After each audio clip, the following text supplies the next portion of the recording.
Piles మలద్వారం దగ్గర వచ్చే చాలా రకాల ప్రాబ్లమ్స్ని పైల్స్గా పరిగణిస్తారు. సొసైటీలో ఈ ప్రాబ్లం చాలా ఎక్కువ ఉంది. చాలామంది పేషెంట్స్ వాళ్ళ సిమ్టమ్స్ బయటికి చెప్పడానికి కానీ ఎవరిని కలవాలో తెలియక చాలా ఇబ్బంది పడుతూ ఉంటారు. మలద్వారం దగ్గర వచ్చే ప్రతి ప్రాబ్లమ్ని పైల్స్ అనుకునే పేషెంట్స్ ఒకటి గమనించాలి. ఇక్కడ రకరకాల ప్రాబ్లమ్స్ ఉంటాయి, అన్నీ పైల్స్ కాదు. 1 ఫిషర్, 2 ఫిస్టులా, 3 హెమరాయిడ్స్ అనేవి మనం సాధారణంగా చూస్తూ ఉంటాం.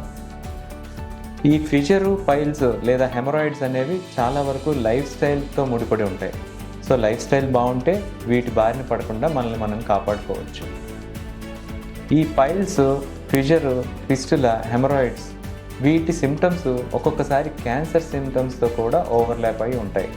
కాబట్టి మలద్వారం దగ్గర వచ్చిన ప్రతి ప్రాబ్లం పైల్స్ అని లైట్ తీసుకోకుండా వెంటనే దగ్గరలో ఉన్న సర్జన్కి చూపించుకొని నిర్ధారించుకొని దానికి ట్రీట్మెంట్ తీసుకుంటే కనుక ఎర్లీ స్టేజ్లో మీరు నివారణ పొందవచ్చు.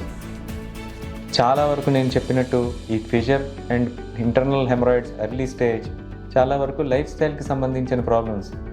చక్కటి ఆహారం తీసుకుంటూ, చక్కటి వ్యాయామం చేస్తూ, సరిపడా వాటర్ తీసుకుంటూ లైఫ్ స్టైల్ మాడిఫై చేసుకుంటే ఆపరేషన్ లేకుండా వీటిని చాలా వరకు నివారించవచ్చు. ఫిస్టులా ఏదైతే ఉందో భగంధరం and haemorrhoids, late stage haemorrhoids వీటికి చాలా వరకు సర్జరీల వరకు వెళ్ళే అవకాశం ఉంటుంది.